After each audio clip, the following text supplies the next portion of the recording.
Praise the Lord. प्रभु यीशु मसीह के नाम में आपको मेरा प्रेमी सलाम। मैं उम्मीद करता हूँ आप जहाँ कहीं भी हैं आज प्रभु में आनंदित है और तंदुरुस्त है। आज सुबह के समय मैं आपके साथ बुद्धि में चलने के विषय में बात करना चाहता हूँ। पाप के अवगुण में से एक है मूर्खता, जिससे बचने के लिए पौलुस कहता है कि बुद्धि में चलो।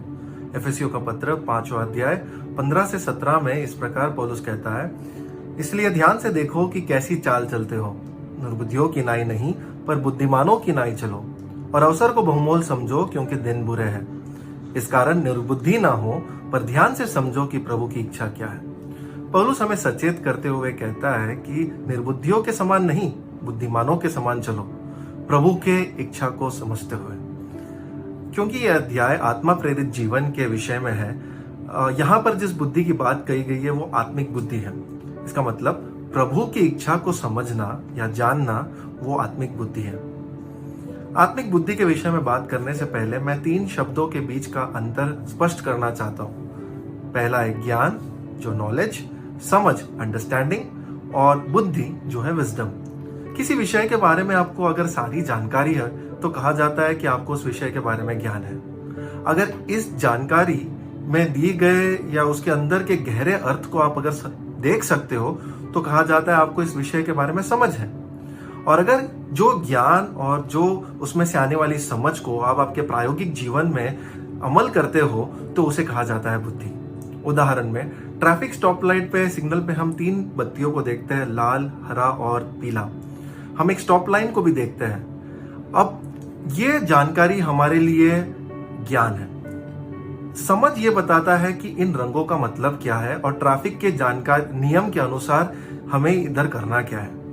अगर लाल हो तो हमारी गाड़ी को स्टॉप लाइन के पीछे रुकना है, हरा है तो गाड़ी को आगे बढ़ने देना है, और पीला है तो हमारी गाड़ी धीमे करनी है। कुछ लोगों को इसके बारे में समझना सरल है, पर हम में से कुछ है जो ट्रैफिक के नियम को भंग करने के बाद जो चालान भरते हैं उस अनुभव से इसकी समझ को पाते हैं। अब जब हम ट्रैफिक के नियम की जो जानकारी, जो ज्ञान हमें है और जो हमारे अनुभव से हमने पाई हुई समझ को हमारे प्रायोगिक जीवन में हर दिन ट्रैफिक सिग्नल पर अमल करते हैं तो उसे बुद्धि कहते हैं। बुद्धि मुझे बताती है कि जब ट्रैफिक सिग्नल लाल होने वाला हो और 3 सेकंड बाकी है तो अपनी गाड़ी में तेजी से नहीं चलाऊंगा, मैं अपनी गाड़ी धीमी कर रोक दूंगा। ज्ञान और समझ को प्रायोगिक तौर पर अमल करने को बुद्धि कहते हैं। अब सांसारिक बुद्धि और आत्मिक बुद्धि में बहुत बड़ा अंतर है। हो सकता है आप सांसारिक तौर से बुद्धिमान हो पर आप आत्मिक तौर से फिर भी निर्बुद्धि हो सकते हो। लेकिन अगर आप आत्मिक तौर से बुद्धिमान होंगे तो सांसारिक तौर से भी आप बुद्धिमान साबित होंगे। सांसारिक बुद्धि और आत्मिक बुद्धि के अंतर को समझाने के लिए मैं यीशु मसीह का उदाहरण देना चाहता हूं, क्योंकि हम इस अध्याय में यीशु मसीह का अनुकरण करने के बारे में सीख रहे हैं। यीशु मसीह ने कैसे अपने शिष्यों को चुना और कैसे लोगों को चुना ये सब हम जानते हैं। पर आज की अगर किसी कंपनी को कहा जाए कि यीशु मसीह के मेंटरिंग प्रोग्राम के लिए लोगों को चुनने को, तो उनकी टिप्पणियां कुछ इस प्रकार होगी। वो कहेंगे कि यीशु मसीह ने जिन्हें चुना है उन सबके पास तो कोई अनुभव या पढ़ाई कोई है नहीं। शिमोन बहुत ही गुस्से वाला व्यक्ति है, बहुत अस्थिर है। अंद्रियोस, उसके पास नेतृत्व की खूबियां नहीं, वो सिर्फ आदेश ले सकता है। याकूब और यूहन्ना अपने बारे में ज्यादा सोचते हैं, कंपनी के बारे में कम। मत्ती के बारे में उसे ज्यादा लोग पसंद नहीं करते हैं। थोमा, उसके सवाल बहुत है, कल उठ के लीडरशिप को प्रॉब्लम हो सकती है। अगर कोई एक अच्छा उम्मीदवार है तो वो यहूदा इस्करियोती लग रहा है। उसमें काबिलियत है, उसमें क्षमता है, वो बहुत ही उत्तेजित और उत्साही व्यक्ति है, उसकी बहुत ऊंचे लेवल तक पहुंच है, उसकी नेटवर्किंग स्किल्स भी अच्छी है। यह सही बंदा रहेगा यीशु के मेंटरिंग प्रोग्राम के लिए आज की कंपनी के अनुसार। लेकिन हम जानते हैं कि यीशु ने जिन्हें चुना वो लोग आगे जाकर कुछ सालों बाद क्या बने। यही फर्क है, बहुत बड़ा फर्क आत्मिक बुद्धि और सांसारिक बुद्धि में। संसार के रास्तों को देखती है, तौर तरीकों को देखती है लोगों को परखने के लिए। यीशु मसीह वचन के अनुसार और आत्मा के चलायमान लोगों को परखता है। आत्मिक बुद्धि और सांसारिक बुद्धि में यह बड़ा फर्क है। आत्मिक बुद्धि में चलने वाला व्यक्ति समस्याओं में हल पाने के लिए परमेश्वर के वचन और उसके आत्मा की ओर निर्भर होता है। कैसे पाए हम ये आत्मिक बुद्धि? नीति वचन 9:10 कहता है, यहोवा का भय मानना ही बुद्धि का आरंभ है। याकूब 1:5 कहता है, यदि तुम में से किसी को बुद्धि की घटी हो तो परमेश्वर से मांगे। आत्मिक बुद्धि का स्रोत केवल परमेश्वर ही है। आत्मिक बुद्धि का आरंभ परमेश्वर के लिए एक सच्ची श्रद्धा, आदर और उसके भले होने पर अडिग भरोसा रखने से होता है। याकूब कहता है कि यदि हम बुद्धि की कमी को हमारे जीवन में महसूस करते हैं तो हमें सिर्फ वो परमेश्वर से मांगना है। यीशु मसीह पवित्र आत्मा के विषय में भी ऐसा ही कहते हैं। आप और मैं कई सारे समस्याओं का सामना करते हैं। कई सारी समस्याएं हमारी गलती की वजह से आती है और कई सारी समस्याएं जीवन का भाग है। हमारी इन समस्याओं के लिए हल परमेश्वर के वचन बाइबल में हम पा सकते हैं। जब हम परमेश्वर के वचन को जब पढ़ते हैं तो उसमें से हमें जानकारी मिलती है हमारे जीवन की परिस्थितियों के विषय में। वो जानकारी हमें ज्ञान देती है उन परिस्थितियों के बारे में। जब हम उनके बारे में पढ़ते हैं और अनुभवों से गुजरते हैं तब हमें इस ज्ञान में से उसके गहरे अर्थ की समझ होती है। हम समझने लगते हैं कि ये वचन हमसे क्या कहना चाहता है। जब हम परमेश्वर से मांगते हैं बुद्धि के लिए तब पवित्र आत्मा हमारे मन में काम करता है और ये जानकारी जो हमने वचन पढ़ा था उसमें से जो जानकारी और ज्ञान मिला और जो हमने समझ पाई थी उस समझ को अमल करने के लिए नए आइडिया और नए रास्ते बताकर देता है। पवित्र आत्मा हमें बुद्धि देता है जब हम गलत निर्णय लेने का सोचते हैं। जब हमारे विश्वास में डगमगाते हैं तब पवित्र आत्मा हमारे विश्वास को बढ़ाता है। जब हम अपने हित पर चलने के लिए लुभाए जाते हैं तब पवित्र आत्मा हमें परमेश्वर के हित की ओर चलने के लिए ले जाता है। इस तरह पवित्र आत्मा हमारी मदद करता है आत्मिक बुद्धि पाने में। अब आप अगर ये सोच रहे हो कि क्या बुद्धि में चलना विश्वास में चलने के विपरीत है? बिल्कुल नहीं। विश्वास और बुद्धि दोनों साथ साथ काम करते हैं। एक गाड़ी में जैसे पेट्रोल ईंधन के समान आगे बढ़ने के लिए जरूरत है, उसी तरह हमारे आत्मिक जीवन में विश्वास ईंधन का काम करता है। लेकिन क्या पेट्रोल डालने की वजह से वो गाड़ी सही दिशा में चलेगी? नहीं, उस गाड़ी को सही दिशा में चलने के लिए एक स्टीयरिंग हैंडल की जरूरत है। ठीक वैसे ही हमारे आत्मिक जीवन में सही दिशा में चलने के लिए आत्मिक बुद्धि के समान एक स्टीयरिंग हैंडल होना जरूरी है। इब्रानी 11 में हम जिन आत्मिक नायकों के बारे में पढ़ते हैं वे अपने विश्वास की वजह से सराहे गए थे, पर विश्वास के साथ साथ वे परमेश्वर के हित को भी समझ पाए। इसी कारण साधारण लोग होने के बावजूद भी उन्होंने ऐसे कार्य किए जो ना बाकी लोगों के समझ में आई, ना बाकी लोग कभी कर पाए, और इसलिए परमेश्वर के लिए और हमारे लिए वो हीरो बने। आज मैं आपको प्रोत्साहित करना चाहता हूं कि आप परमेश्वर के वचन के द्वारा और उसके आत्मा के द्वारा आत्मिक बुद्धि में चलें। धन्यवाद। प्रभु आप सबको आशीषित करे।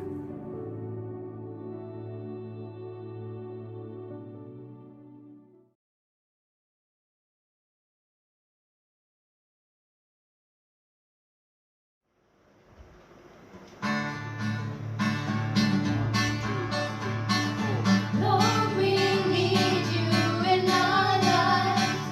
In our lives, we need you in our lives. Yeah. Lord, we need you in our lives. In our lives, oh Lord.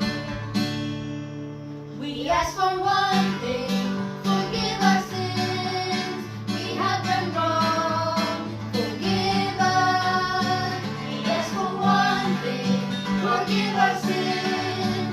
We have done wrong, forgive us. Lord, we need you in our lives.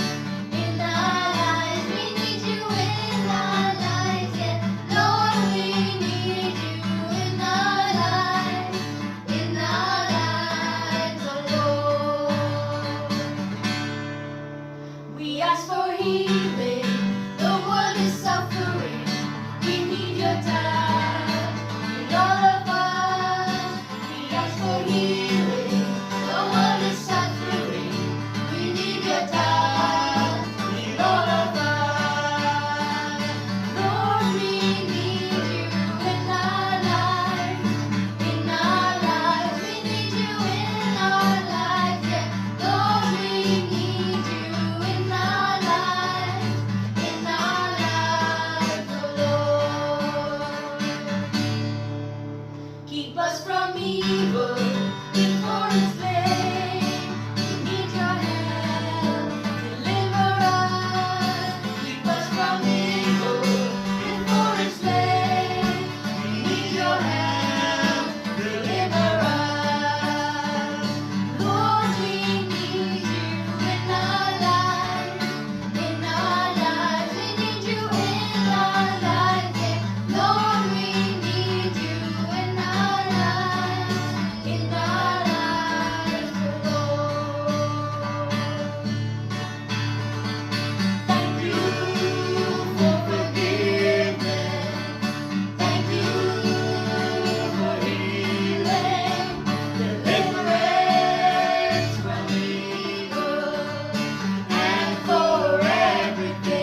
Praise the Lord. 28 जून 2020 की आराधना सभा में आप सबका स्वागत है।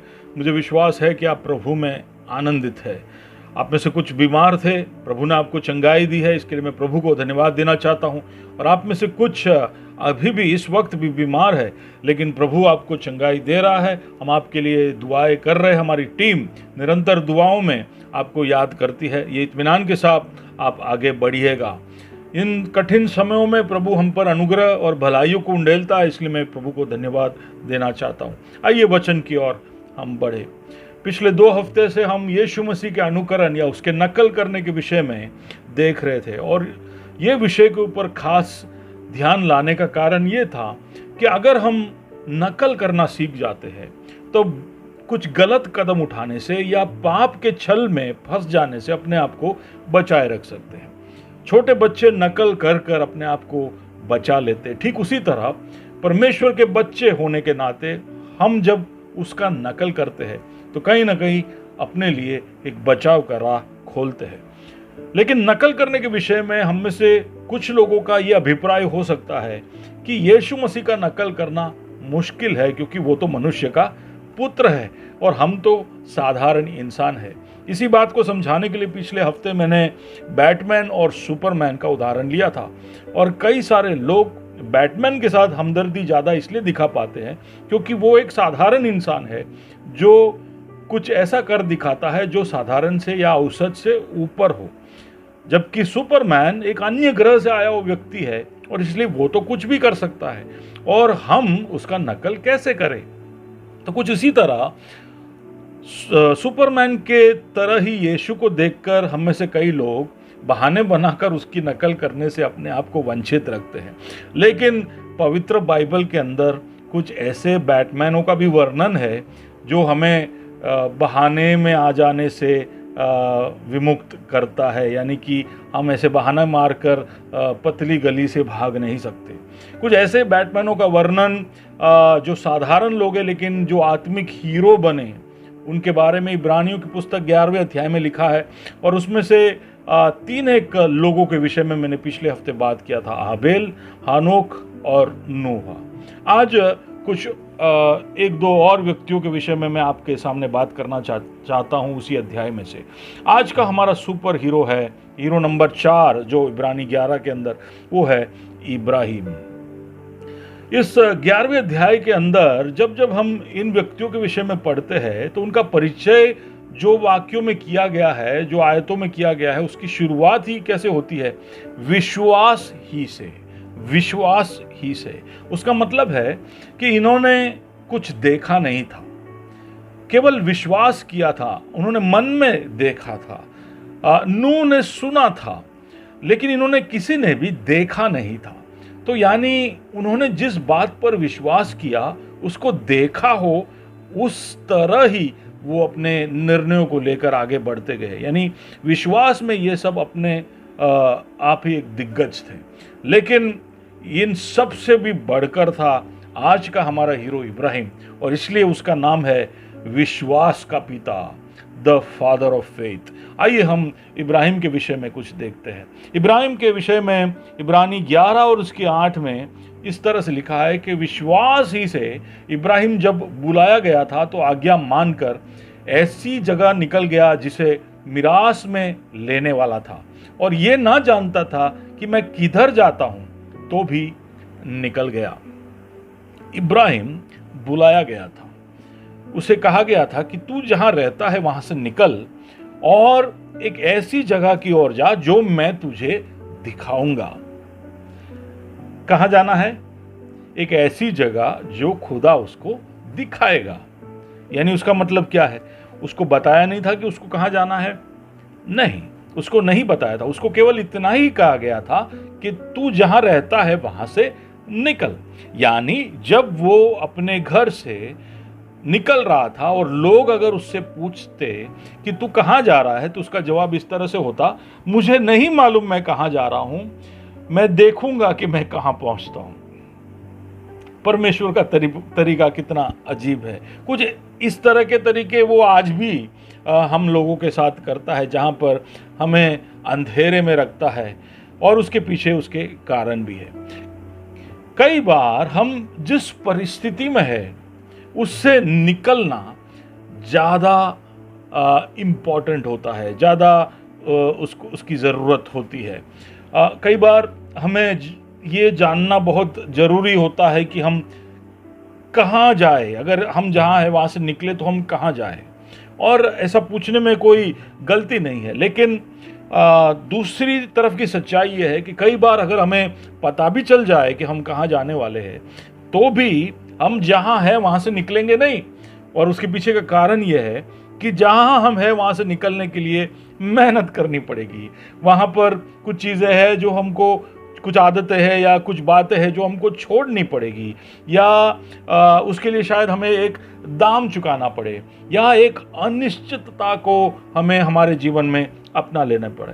तो कुछ कारणों की वजह से जानकारी प्राप्त करने के बावजूद हम जहाँ पर है वहाँ से कई बार निकलेंगे नहीं। लेकिन हम कुछ ऐसे परिस्थितियों में फंस जाते हैं जहाँ से निकलना अनिवार्य हो जाता है।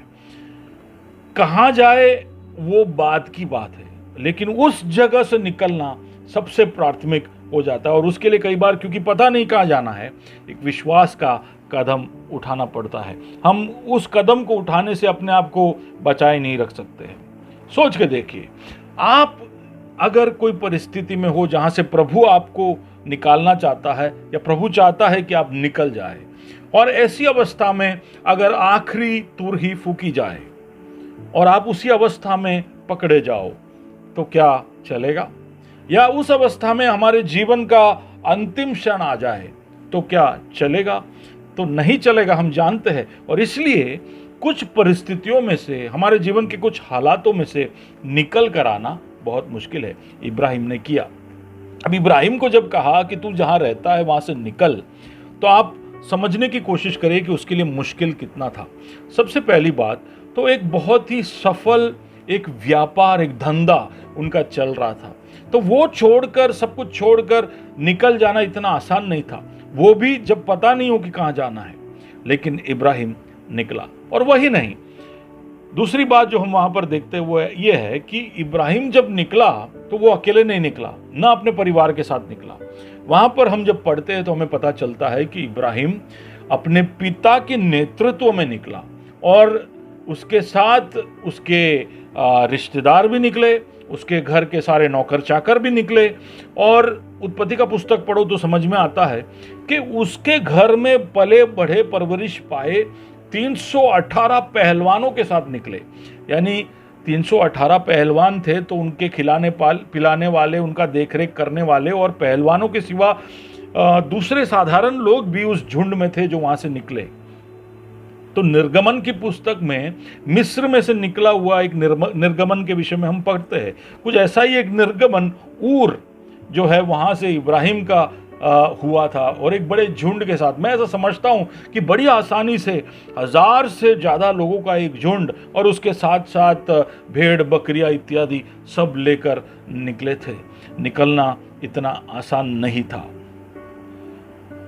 ग्रेस में हम लगभग सारे पास्टर लोग, क्योंकि एक नौकरी या व्यवसाय के साथ साथ प्रभु की सेवकाई करते हैं, तो कई बार इस तरह की एक चुनौती आप लोग के सामने रखते नहीं है कि आप सब कुछ छोड़ छाड़ के प्रभु के पीछे या प्रभु के कहने के अनुसार निकल पड़ो। लेकिन क्योंकि हमने ऐसा नहीं किया है, उसका मतलब नहीं है कि ऐसी एक चुनौती हम देंगे नहीं।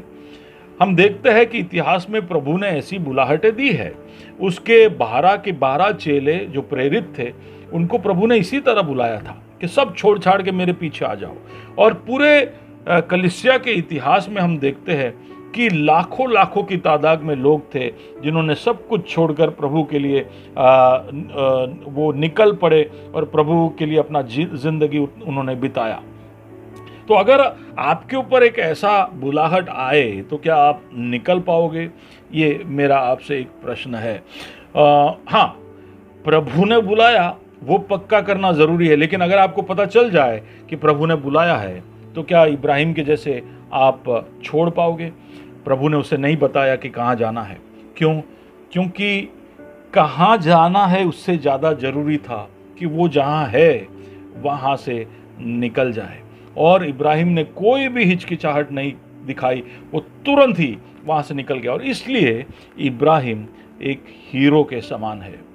एक पाठ जो मैं इस विभाग से आपके लिए छोड़ना चाहता हूँ वो ये है कि कई बार हमारे भविष्य का और भविष्य की सफलता का सबसे बड़ा दुश्मन होता है हमारा भूतकाल या हमारा वर्तमान काल। अंग्रेजी में कहता हूँ, sometimes the greatest enemy of our future is our past and our present. हमें परख कर देखना है कि हम जिस परिस्थिति में है उस परिस्थिति में प्रभु हमको निरंतर देखना चाहता है या नहीं। तो कई बार हम इसलिए निर्णय नहीं ले पाते क्योंकि हमें पता नहीं कि आगे करे क्या। लेकिन अगर निकलना जरूरी है तो विश्वास से आप वो कदम को रखिए। आगे जाना कहा है उसके लिए प्रभु इब्राहिम की तरह आपकी अगुवाई करेगा। कहाँ जाना है प्रभु ने उसको नहीं बताया था, लेकिन जहाँ पहुँचना है वहाँ प्रभु ने उसको पहुँचाया था। आइए अगले सीख की ओर बढ़ते। इब्राहिम में से ही हम सीखते हैं। इब्रानी 11 और उसके 9 में ऐसा लिखा है, विश्वास ही से उसने प्रतिज्ञा किए हुए देश में, जैसे पराये देश में परदेशी रहकर रहते थे वैसे तंबुओं में उसने वास किया। तो इसका जो अजूबा जैसा विश्वास था वो केवल निकलने में उसने स्थापित नहीं की। जिस वाचा के प्रदेश में प्रभु उसको ले जाने वाला था वहां पहुंचने के बाद भी वो ऐसे रहता था जैसे कि एक परदेशी है। समझ लो, ऐसा सोच के देखिए कि आपको एक ऐसे जगह पर प्रभु लेकर जाता है जो प्रभु ने वादा किया है कि आपको देगा। आप वहां पहुंच जाते हो, उसके बाद भी प्रभु आपको यह नहीं बोलता है कि अब तुम वहां पर सेटल हो जाओ। आपको बोलता है आप वहीं पे कुछ समय अब बिताओ, अभी समय आया नहीं है, जगह तो यही है लेकिन थोड़ी राह देखो। हम जब घर से निकलते हैं ना तो सबसे ज्यादा परेशान करने वाले हमारे बच्चे होते जो हमसे पूछते हैं कि कहाँ जा रहे, कहाँ जा रहे, कहाँ जा रहे। और जब तक उनको ये सवाल का जवाब नहीं मिलता तब तक वो पूछते रहते हैं। सोच के देखिए, इब्राहिम का बेटा उससे पूछ रहा है कि पापा हम कहाँ जा रहे हैं। तो इब्राहिम कहता है हम वाचा के प्रदेश में जा रहे हैं। तो वो पूछता है कि वाचा का प्रदेश किधर है। इब्राहिम कहता है हम वाचा के प्रदेश में ही है। तो फिर वो पूछते क्या बात कर रहे हो, तो फिर हम क्यों ये तंबुए उखाड़ कर तंबुए लगाकर इधर घूम घूम कर रहे, हम क्यों इस वाचा के प्रदेश में पूरी तरह से सेटल नहीं हो जाते। तो इब्राहिम का जवाब है क्योंकि प्रभु ने अभी तक अनुमति नहीं दी है। जगह यही है, हमें सेटल यही होना है, लेकिन वक्त प्रभु का अभी तक आया नहीं है। कैसा अजीब इंसान था। उसके लिए ये कहना बहुत मुश्किल था। क्यों मैं बताता हूँ, क्योंकि एक बहुत बड़ा झुंड था। अब समझिए हजारों लोग हैं, ये हजारों लोगों को कहीं पर ले जाना और उनको वहाँ पर कहीं पे थोड़े समय के लिए भी रोकना हो तो कितने जगह की ज़रूरत पड़ती होगी। पानी का व्यवस्था देखना पड़ता होगा, दूसरी सारी चीज़ें देखनी पड़ती होगी, और फिर कहीं एक अच्छा जगह मिल जाए और कुछ समय के बाद वहाँ से वापस दूसरी ओर जाना पड़े, ये तंबू उखाड़ कर वापस दूसरे जगह पर अपना बसेरा बनाना पड़े। तो ये आसान काम नहीं था। तो ये हर बार जब एक अच्छा लोकेशन मिलता होगा तो मैं ऐसा सोचता हूँ कि इब्राहिम के लिए तब एक परीक्षा का वक्त होता होगा, ये सोचने के लिए कि बाप रे यहाँ पर सब कुछ ठीक ठाक है, हम क्यों यहाँ से जाए। लेकिन समय आया नहीं था, समय आया नहीं था, इसलिए प्रभु ने उसको उस वाचा का प्रदेश अभी भी उसके हाथ में सौंपा नहीं था। इसलिए वो एक परदेशी के नाई उस देश में सफ़र करता रहा। और मुझे तो आश्चर्य इस बात से होता है कि उसके साथ जो चलने वाले लोग थे उन्होंने कभी भी इस विषय में कोई सवाल किया हो कर हम पवित्र शास्त्र में देखते नहीं है। सोच के देखिए, हम एक 100-150 लोगों को कोई रेस्टोरेंट में, भूखे लोगों को रेस्टोरेंट में खाना खिलाने लेके जा रहे और फिर रेस्टोरेंट के बाहर खड़े अंदर जा नहीं रहे, और लोग पूछ रहे कि भाई हम अंदर क्यों नहीं जा रहे, क्योंकि हमें भूख लगी है। तो आपका जवाब है कि अभी तक प्रभु ने अनुमति नहीं दी है, इसके लिए हम अंदर नहीं जा रहे। अरे क्या बात है, इसके लिए कहाँ अनुमति की जरूरत है, यही प्रदेश है, यही लेने का है, तो चलो ना, आओ हम ले लेते हैं। हमारे पास एक अच्छा झुंड है, हमारे पास पहलवान लोग हैं, एक अच्छी सेना हमारे साथ है, तो फिर हम क्यों ना ऐसा करें। लेकिन आप सोच के देखिए कि इब्राहिम की कितनी इज्जत उस झुंड ने की। हाँ, उसमें से कुछ लोग जैसे लोत और उसके साथ कुछ लोग थे वो उसे छोड़कर चले गए, लेकिन बाकी लोगों ने बिना कोई भी तरह के बवाल मचाए इब्राहिम की आदर कर उसके साथ एक जगह से दूसरे जगह परदेशियों की नाई घूमते घूमते वो रहे। उसने एक ऐसा छवि अपना बना दिया था कि उन सारे लोगों का आदर उसको प्राप्त हुआ, उन सब ने उसका आदर किया। यहाँ पर एक मैसेज भेजते हैं तो उसका जवाब ढंग से हमको मिलता नहीं है। मैं सोच रहा था बाप रे कि इब्राहिम कैसा नेता था, मुझे भी इसी के जैसा बना खुदावन।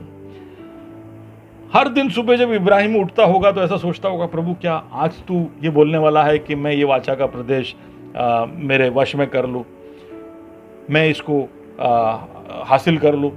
लेकिन प्रभु ने उसके पूरे जीवन के दरमियान उसको कभी भी ऐसा नहीं कहा कि ये देश अब तू ले ले। उसको जब अपने पत्नी को गाड़ना था तभी भी उसने मूल्य चुकाकर कुछ जमीन खरीदा कर पवित्र शास्त्र कहता है। मेरा आपसे सवाल है कि आपके सामने प्रभु ने वादा किया हुआ चीज जब आपके सामने है तब आप क्या रुकोगे? प्रभु के वक्त के लिए रुकोगे?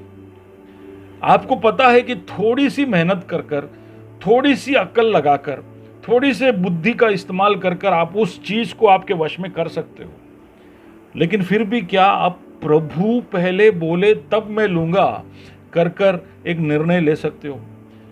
प्रभु के सही वक्त का राह देख सकते हो?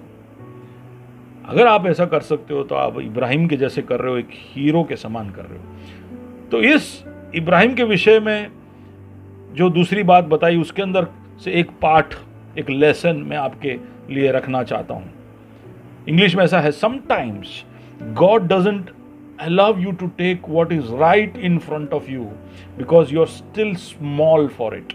He doesn't want you to settle down in the small.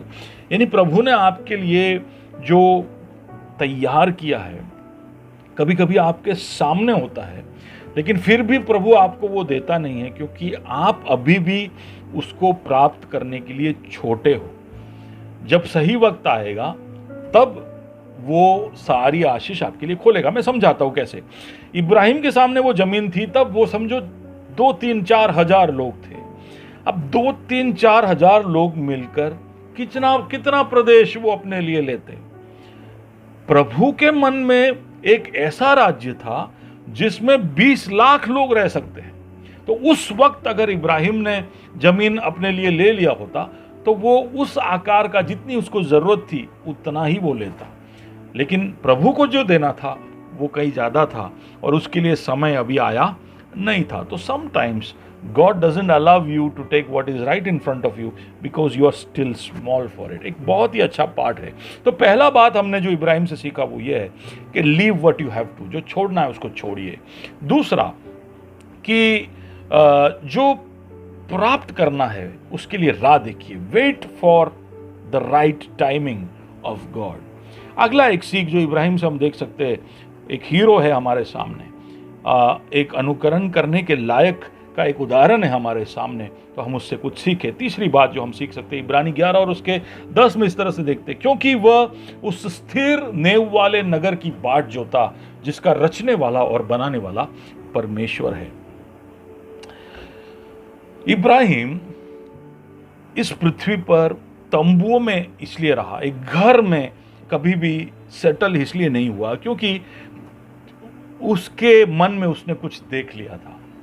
उसने देखा था कि प्रभु उसे घर नहीं एक नगर देना चाहता है, और इसलिए उसने कभी भी अपने लिए एक घर बांधने का कभी नहीं सोचा। दूसरी एक सच्चाई यह है कि एक घर जब हम ले तो उस घर के साथ साथ दूसरी बहुत सारी बातें भी आ जाती है, जैसे कि उस घर को अब अच्छे चीज़ों से भरना है। इब्राहिम के समय में देखो तो उस घर के साथ साथ एक कुआं चाहिए जहाँ पर पानी मिले, कोई वाड़ी चाहिए, कुछ खेती चाहिए। सो बहुत सारी ऐसी चीज़ें चाहिए जो घर को उस जगह में बनाए रखने में मददरूप हो सकता है। और एक बार हम इस तरह की बातें हमारे घर के साथ साथ जोड़ दें तो वहाँ पर एक संबंध उस ज़मीन के साथ हमारा बन जाता है, एक अटैचमेंट बन जाता है। और हम सबके अटैचमेंट के एक लिमिट है, जैसे कि उदाहरण के रूप में अगर हमारा कैपेसिटी है कि हम सिर्फ 5 लोगों के साथ ही बहुत घनिष्ठ रिश्ते में बन सकते हैं, तो फिर छठे के लिए जगह नहीं है। तो छठे को अगर प्रवेश देना हो तो ये 5 में से एक को निकलना होगा। आप समझे, हम सबके अटैचमेंट्स का, हम ऐसे अनंत अटैचमेंट्स बना नहीं सकते, हम बहुत ज़्यादा दोस्तों को निभा नहीं सकते। तो जितना अटैचमेंट हमारा संसार में, संसार की चीज़ों में बढ़ेगा, उतना ही सामने और कोई चीज़ को उस अटैचमेंट के लिए जगह बनाकर देना होगा। तो घर एक ऐसा वस्तु है जिसमें हमारा पूरा जान हम लगाते हैं, और उसमें अगर संसारी चीज़ें भरने में हम हमारा मन लगा दें तो ये सारी चीज़ें और घर की दूसरी बातें हमें इस तरह से पकड़ लेगी कि प्रभु के लिए जो अटैचमेंट है उसको थोड़ा सा हमें सैक्रिफाइस या उसका बलिदान हमको करना पड़ेगा। और ये बात इब्राहिम जानता था, और इसलिए उसने सोचा कि तंबुओं में रहना ही अच्छा है, क्यों इसमें ज़्यादा चीज़ें भर नहीं सकते और हमेशा मोबाइल रहना पड़ता, हमेशा सूटकेस के अंदर ही सब कुछ रखना पड़ता है। तो जितना चीज़ें लेकर भाग सकते हो उतने ही चीज़ों में इब्राहिम ने अपने अटैचमेंट्स को छोड़ा। इब्राहिम ने देखा कि प्रभु को प्राथमिक स्थान देना है तो क्या करना चाहिए। और मैं आपसे भी पूछना चाहता हूँ कि आप क्या इस तरह के एक निर्णय की तरफ आ सकते हैं। आपसे एक दूसरा सवाल कि क्या आप वो प्राप्त करना चाहोगे जो प्रभु ने दी हुई चीज़ों से बनाई गई है या प्रभु ने बनाई है? वापस, would you like something which is made from what God has given, यानी इंसान ने बनाया कुछ चीज़ें जो प्रभु ने दी है और इंसान ने बनाया और उसको आप प्राप्त कर रहे हैं, और दूसरी तरफ कुछ ऐसी चीज़ें जो प्रभु ने बनाई है, तो इन दोनों में कौन सी चीज़ प्राप्त करना चाहोगे? इब्राहिम का निर्णय बड़ा सरल सा था, मुझे वो चीज़ें नहीं चाहिए जो इंसान ने बनाई है, मुझे वो चीज़ें चाहिए जो परमेश्वर ने बनाई है। और इसके लिए उसने उन अच्छी चीज़ों की आशा रखी जो उसे परमेश्वर से प्राप्त होगी। He didn't want something from what God gave. He wanted to have what God made. प्रभु ने जो बनाया वो उसको चाहिए था, तो उसका रचने वाला, बनाने वाला खुदा हो, वही चीज़ों में उसकी रुचि थी। हमारी रुचि किन चीज़ों में है? वो चीज़ों में जो प्रभु ने बनाई है या उन चीज़ों में जो इंसान ने प्रभु ने दी हुई चीज़ों में से बनाई है? आपका अटैचमेंट किधर है? एक हीरो बनना है तो आपके अटैचमेंट्स को बहुत ही अच्छी तरह से मैनेज करना पड़ेगा और अनंत काल की चीज़ों में आपके लगाव को बनाए रखना पड़ेगा। अब ये तंबू में रहने वाली जो उदाहरण है, मुझे ऐसा लगता है कि प्रभु को ये तंबू में रहने वालों के साथ एक खास लगाव है। जब यिर्मयाह की पुस्तक में जाते हैं तो वहाँ पर एक दूसरे परिवार का उदाहरण है। यिर्मयाह 35 और उसके 6 और 7 में हम इस तरह से देखते हैं कि वहाँ पर एक रेकाब के पुत्र योनादाब के परिवार वालों का वर्णन है।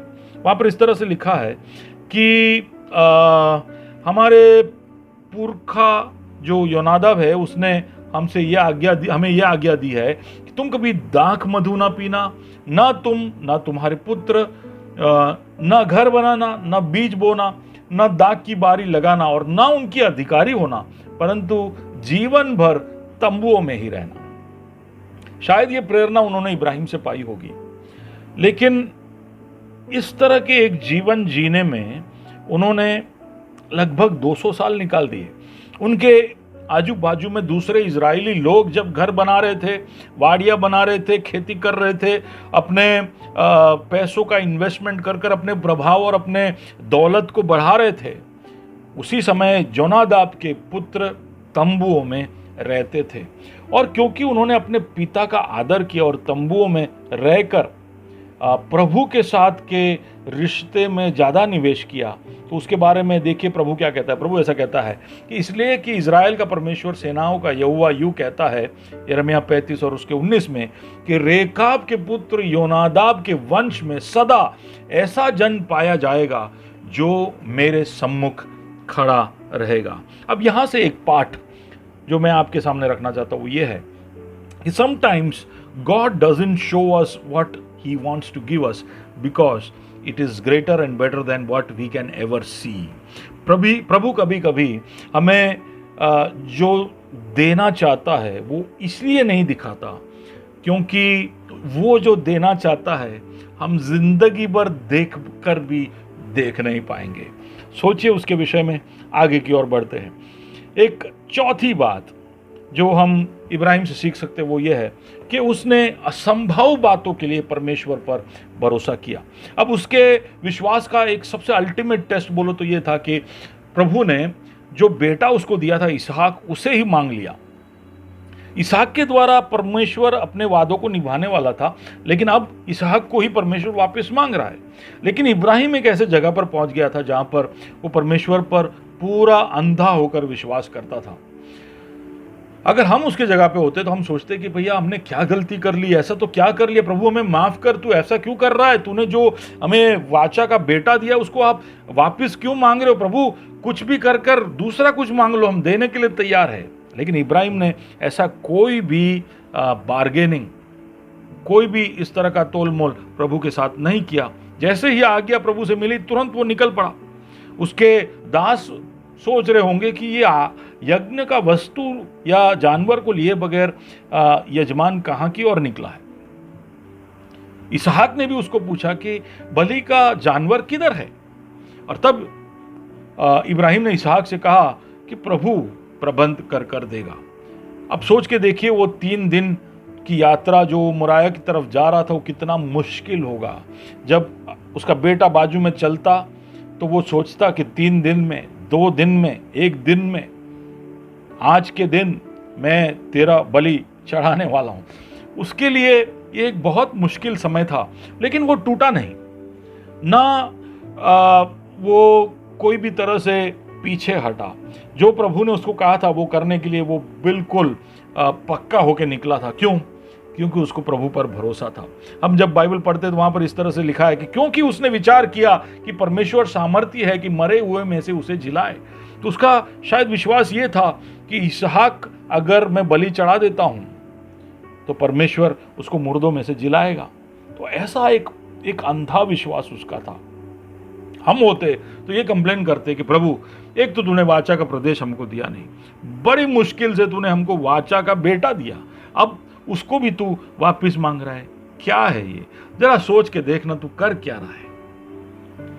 पर मैं ऐसा समझता हूं कि कई बार परमेश्वर ये पक्का करना चाहता है कि क्या हम उसका पीछा इसलिए कर रहे हैं, वो जो चीजें दे रहा है और दे सकता है उसके लिए हम उसका पीछा कर रहे हैं।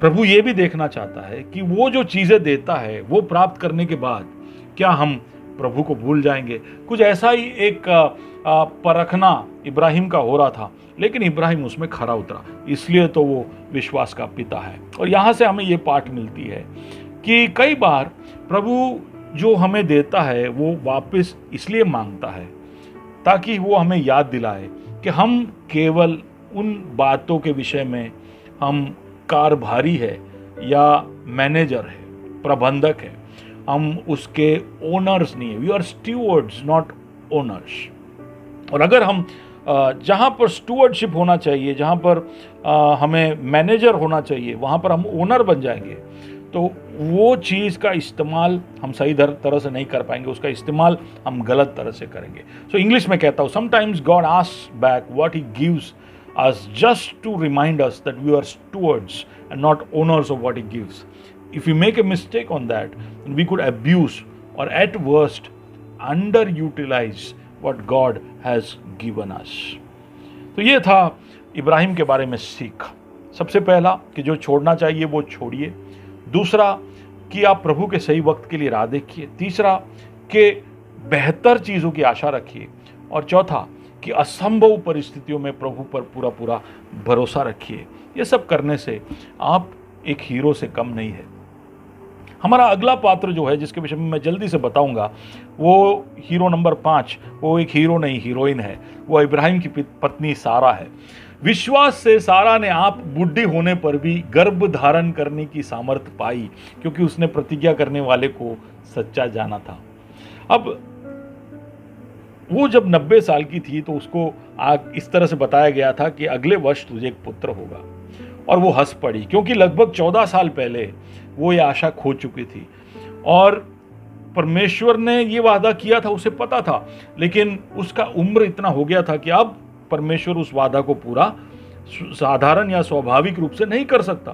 तो 14 साल पहले उसने परमेश्वर की मदद करने की कोशिश की। प्रभु तूने वादा किया है कि तू इब्राहिम के संतान को बढ़ाएगा और मुझे तो अब बच्चा होगा नहीं, तो इसलिए मैं थोड़ा मदद कर लेती हूँ। मेरी दासी जो है हागार, वो मेरे पति के पास जाएगी, उसके द्वारा एक संतान जो होगा वो इब्राहिम के वंशजों को आगे बढ़ाएगा।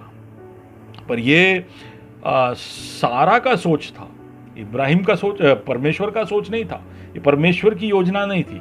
परमेश्वर का जब सही वक्त आया तो उसने उस बंजर जमीन के समान के हालत वाले सारा से आकर कहा कि तुझे अगले वर्ष एक पुत्र इसी समय होगा। वो अपने उस बुढ़ापे की अवस्था में हंस पड़ी। लेकिन कुछ समय के बाद उस पर सोच विचार जब उसने किया तो उसने अपने आप को ये मनाया कि ये हो सकता है। उसने अपने आप को मनाया कि मैं इस उम्र में भी 9 महीने तक एक गर्भ धारण करूंगी। उसने अपने आप को ये मनाया कि इस उम्र में भी एक नन्हे बालक की परवरिश के लिए मैं तैयार होती हूँ। उसने अपने आप को समर्पित किया और इब्राहिम को भी मनाया। इब्राहिम भी 100 साल से ऊपर का था, लेकिन उन दोनों ने प्रभु पर विश्वास रखा और प्रभु ने उन्हें एक पुत्र से अनुग्रहित किया। कई बार प्रभु के वाचे जो है एक बीज के समान होते हैं। उस बीज को कौन से जमीन पे आप डाल रहे हो उससे कोई मायना नहीं रहता है। वो बीज जब जो भी जमीन में आप डालो वो विश्वास से डालो, और वो प्रभु का वादा है, वो प्रभु का प्रॉमिस है, इसलिए वो पूरा करेगा। तो क्या प्रभु ने आपके लिए जो वादे इस बाइबल के अंदर सैकड़ों ऐसे वादे हैं जो प्रभु ने किए हैं, विश्वास से क्या आप उसे अपनाओगे? आपको परिस्थिति देखने की जरूरत नहीं है, जमीन की हालात देखने की जरूरत नहीं है। आप विश्वास से बोइए और देखिए कि क्या हासिल होता है। उसके लिए शायद आपको अपने आप से थोड़ा बात करना पड़ेगा, कुछ अंदर देखकर ये सोचना पड़ेगा कि अभी तक जब से आपने प्रभु का अनुकरण करना या उसके पीछे आना शुरू किया, तब से प्रभु ने आपके लिए क्या क्या किया है। आपके कुछ भूल जो आपके जीवन में उसको सुधारने पड़ेंगे। आपके जीवन में जितने भी आशीष उसने दी है उसको गिन गिन कर प्रभु को महिमा शायद आपको देना पड़े, और प्रभु ने आपके लिए जो भी भले काम किए उसको याद करना पड़े, जैसे सारा ने किया। सारा ने जब पीछे मुड़कर देखा, उसने देखा कि प्रभु कितना विश्वास योग्य था और कितने मुश्किल परिस्थितियों में से उस परिवार को, उसको और इब्राहिम को और उसके साथ आने वाले सारे झुंड को किस तरह उसने चलाया था। जब उसने इत्मीनान से बैठकर ठंडे दिमाग से सोचा तो वो समझ गई कि प्रभु के लिए कुछ भी असंभव नहीं है। प्रभु ने वादा किया है तो वो उसे पूरा करेगा और उसको कोई मदद की ज़रूरत नहीं है। किस तरह की ज़मीन पर वो अपने उस वादे वाले बीज को डालता है वो मायने नहीं रखता। मायना रखता है कि विश्वास से कदमों को आगे बढ़ाए, और इसलिए सारा हीरो की लिस्ट में आ गई। सारा से हमें पाठ ये मिलता है कि sometimes promises that are fulfilled become special only in the bosom of impossibility. And when a promise is special like that, the purpose also becomes special. Hindi में समझाता हूँ कि कई बार प्रभु वादों को तभी पूरा करता है जब असंभव परिस्थितियाँ आती है। क्यों? क्योंकि तभी वो वादे जो है वो खास बनते हैं, और खास वादे खास उद्देश्य को दर्शाते हैं, और इसलिए खास उद्देश्य के लिए कई बार प्रभु खास तरीके से वादों को पूरा करता है। God has special purposes and that's why he fulfills his promise in special ways. Think about it. आप इसके बारे में सोचिए। These are wonderful lessons from Ibrahim and Sarah. I know I have overshot the time that I wanted to. मैं जो चाहता था उससे ज़्यादा समय ले चुका हूँ, लेकिन मेरे लिए ज़रूरी था कि ये खुशी का संदेश मैं आपके सामने रखूँ। मैं मेरे वचनों को समाप्त करना चाहता हूँ। इब्राहिम की हीरोपंती क्या थी? वो ये थी कि जो छोड़ना है उसे छोड़ दे, प्रभु के सही समय के लिए राह देखे, अच्छे और बेहतर चीज़ों के लिए प्रभु के ऊपर आशा रखे, और असंभव परिस्थितियों में उस पर पूरा भरोसा रखे। सारा ने अपने आप को मनाया असंभव चीज़ों को अपने जीवन में, परमेश्वर के वादों को अपने जीवन में पूरा होता देखने के लिए उसने अपने आप से बात की और अपने आप को उसके लिए तैयार किया। और ये परिवार ने, दोनों ने, ये दंपति ने मिलकर जो विश्वास दिखाया है वो बहुत ही अनोखा है। इतिहास में इसका बराबरी करने वाला कोई उदाहरण शायद नहीं है। और इसलिए ये पूरी प्रजा को आज भी इब्रानी कर कहते हैं। इज़राइल के जो लोग हैं वो सब की सब इब्रानी, दे आर हिब्रूस। हालांकि ज्यूस ज़्यादा पॉपुलर हुआ है, लेकिन फिर भी उनका लैंग्वेज हिब्रानी है और उनको इब्रानी करके ही ज़्यादातर लोग आज भी पहचानते हैं। तो इब्राहिम का जो छाप है, विश्वास के पिता को जो छाप है, वो इस कदर रह गया कि वो शायद इज़राइल के लोगों के बीच का सबसे बड़ा हीरो है, वो उनका पिता है। तो साधारण चीज़ों के अंदर किस तरह हम प्रभु के नज़रों में सही उतर सकते हैं, ये उदाहरण आपने इब्राहिम और सारा के कहानी से प्राप्त की। मुझे विश्वास है कि यह आप सबके लिए भी एक चुनौती का संदेश होगा। अपने आप को परखिए, बदलिए। हम प्रभु का अनुकरण करने की कोशिश कर रहे हैं, वही करने से हम अपना बचाव कर सकते हैं और प्रभु के आगमन के लिए अपने आप को तैयार कर सकते हैं। आइए प्रार्थना करें। प्रभु जी, हमारी मदद करना कि इब्राहिम और सारा की इस कहानी से हम कुछ बातों को हमारे जीवन में भी अमल कर सके। क्या हम कुछ जो चीज़ें छोड़ना है उसको छोड़ पाएंगे? जो चीज़ें हमें मिलना है वो हमारे सामने हो तो बिना हमारा अक्ल लगाए क्या हम राह देखेंगे कि तेरे समय में हमें वो प्राप्त हो? क्या हम अपने आप को तेरे लिए बचाए रखेंगे, तेरे हाथों से आने वाली चीज़ों के लिए, बेहतर चीज़ों के लिए, उसकी आशा करते हुए क्या हम आगे बढ़ेंगे या संसारी चीज़ों में अपने आप को खो देंगे? क्या संभव परिस्थितियों में, खासकर जब तू हमसे कुछ मांग लेता जो तूने ही हमको दिया है, तब क्या हम तुझ पर भरोसा रख पाएंगे? क्या हम जो चीज़ें तूने हमको दी है वही तू मांग ले तो हम दे पाएंगे? ये सब हमारे लिए सोचने के बड़े बड़े विषय है। सारा ने भी जिस तरह से जो वादा, जो वाचा उसने प्राप्त किया था, उसको किस तरह से उसने विश्वास के साथ अपने उस बुढ़ापे की अवस्था में भी प्राप्त किया, वो भी हमारे लिए एक प्रेरणा का कारण है। ये सब हमारे जीवन में हम अमल करें और प्रभु तेरी ओर से आशीषों को पाए, इसके लिए हम सब की तो मदद करना। ये मेरे संदेश को सुनने वाले सबके जीवन में प्रभु जी तेरी ओर से आशीषें तो उंडेलना। जो बीमार है उनको चंगाई प्रदान करना, जो बंधनों में है उनको छुटकारा देना खुदावन, और जो भी परेशानियों में है उनके साथ तू रहना। तेरा वचन प्रभु जी उनको बांधता रहे, उनको बढ़ाता रहे। महिमा तू प्राप्त कर। यीशु मसीह के नाम से इस दुआ को मांगता हो, आमीन। God bless you. इब्राहिम और सेरा की तरह हीरोपंती दिखाने में प्रभु आपकी मदद करे। Have a great week.